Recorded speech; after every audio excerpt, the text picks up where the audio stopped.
Kita belajar, ternyata menjadi manusia itu jauh lebih susah daripada jadi binatang. Ya. Kenapa? Binatang itu nggak pernah punya ATM tapi hidup. Betul tidak? Tuhan Yesus berkata bahwa lihat itu burung-burung di udara. Mereka nggak pernah menabur, nggak punya ladang, nggak punya lumbung, tapi hidup dan Papa pelihara.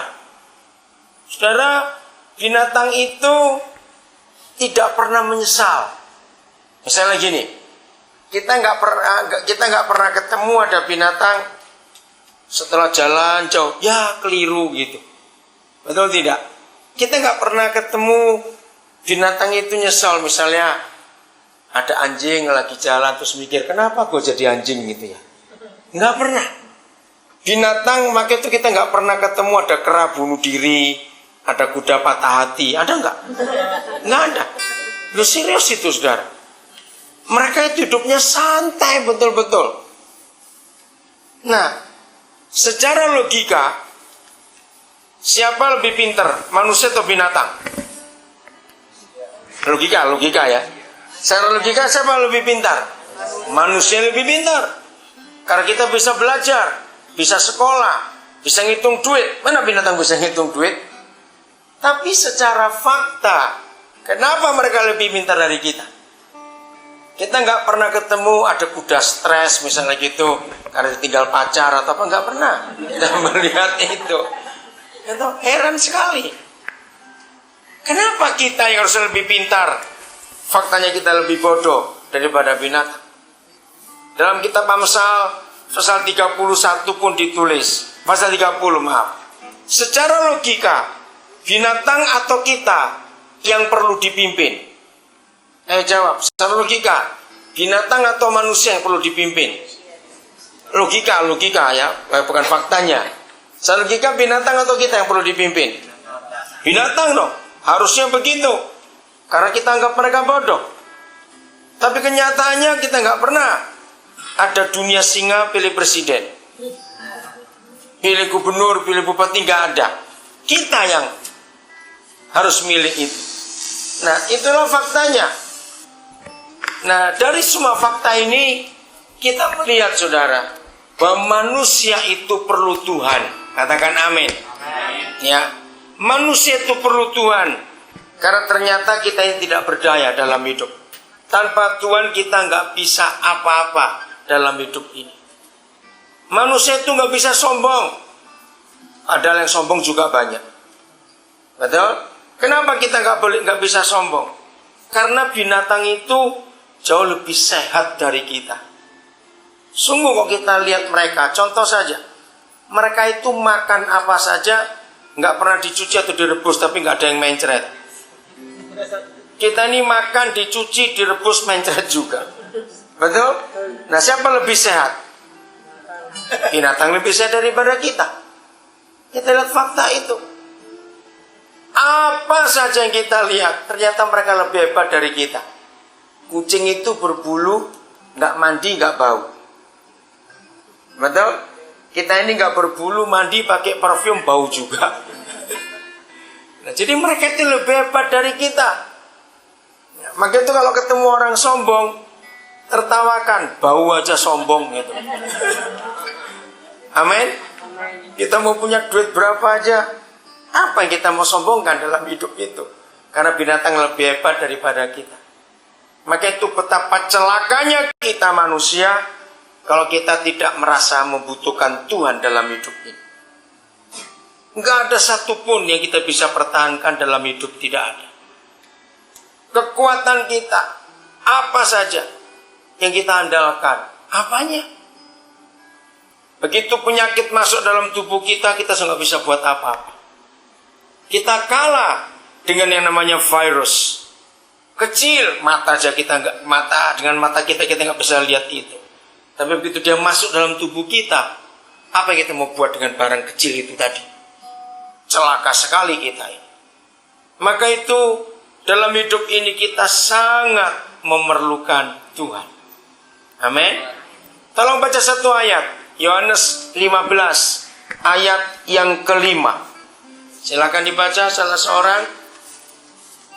Nah, bagaimana kita bergantung, bergaul, ya, berharap dengan dia. Yohanes 15 ayat yang kelima. Silakan dibaca salah seorang saudara. Akulah pokok anggur dan kamulah ranting-rantingnya. Ya. Barang siapa tinggal di dalam aku dan aku di dalam dia, ia akan berbuah banyak. Sebab di luar aku kamu tidak dapat berbuat apa-apa. Ya, terima kasih. Akulah pokok anggur. Ya. Tuhan Yesus menggambarkan hubungan kita dengan Dia itu seperti pohon. Ya. Sehebat-hebatnya ranting atau cabang atau daun pohon, kalau dia nggak nempel pada pokoknya, maka ranting itu nggak bisa buat apa-apa. Perhatikan kalimat terakhir ayat itu. Sebab di luar aku kamu tidak dapat berbuat apa-apa. Lagi sekali, di luar aku, di luar Yesus Tuhan, maka kita tidak dapat berbuat apa-apa. Hidup ini sangat bergantung dengan Tuhan. Kita nggak bisa ngapa-ngapain tanpa Dia. Untuk apa saja kita perlu Yesus dalam hidup ini. Untuk apa saja.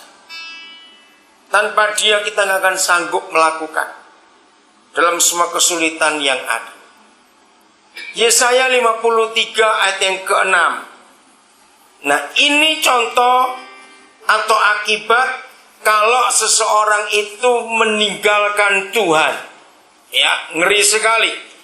Kalau manusia itu meninggalkan Tuhan, kalau dia merasa nggak butuh Tuhan Yesus, maka seperti ini akibatnya. Silakan dibaca. Kita sekalian sesat seperti domba, masing-masing kita mengambil jalannya sendiri. Ya. Tetapi Tuhan telah menimpakan kepadanya kejahatan kita sekalian. Ya. Saudara, ini masalah dalam hidup. Saya ulangi lagi, masalah, problem, persoalan dalam hidup itu bukan penyakit. Gak punya uang bukan masalah. Kehilangan pekerjaan bukan masalah. Suami istri bertengkar bukan masalah. Lalu apa itu? Itu akibat dari masalah. Perhatikan baik-baik. Sakit bukan masalah. Gak punya kerjaan bukan masalah. Gak punya uang itu bukan persoalan. Suami istri ribut itu pun bukan masalah hidup. Itu semua adalah akibat dari masalah. Nah, masalah itu sendiri adalah ayat 6 Yesaya 53. Ketika kita memilih mengambil jalannya sendiri, itu masalah. Ketika kita tidak merasa butuh Tuhan, lalu kita hidup maunya sendiri, kita hidup dengan kekuatan kita sendiri, kita memilih jalan kita sendiri, itu masalah. Aminkan dulu nanti saya terangkan itu. Jadi kalau kita melihat fakta yang jadi masalah, sebetulnya bukan itu masalahnya. Ya, saya mulai dengan ributnya suami istri. Kenapa bisa ribut? Karena ada aturan hidup suami istri, kita langgar. Kenapa bisa sakit? Saudara tanya para dokter, 85% orang sakit itu karena makan yang salah. Betul tidak? Karena makan yang salah. Musa adalah satu-satunya orang di dunia ini yang menuliskan apa yang boleh dimakan dan yang tidak boleh dimakan. Musa menuliskan itu. Jadi kalau sampai kita salah makan yang dilarang oleh Tuhan, nah sayang, agama-agama menjadikan itu prinsip, lalu jadi pertengkaran hanya gara-gara makanan. Padahal Papa berfirman bukan soal surga atau neraka, tidak. Papa berfirman supaya kita ini hidup sehat. Jadi kalau memang ada orang yang nekat suka makan yang dilarang oleh Tuhan, itu tetap masuk surga, cuma cepat mati gitu saja. Itu masalahnya. Oke, jadi sakit itu karena mulutnya. Suami istri bertengkar karena melanggar firman Tuhan. Ada aturannya, suami bagaimana, istri bagaimana. Begitu pula nggak punya uang, itu bukan masalah. Masalahnya waktu punya uang kita nggak pakai hikmat.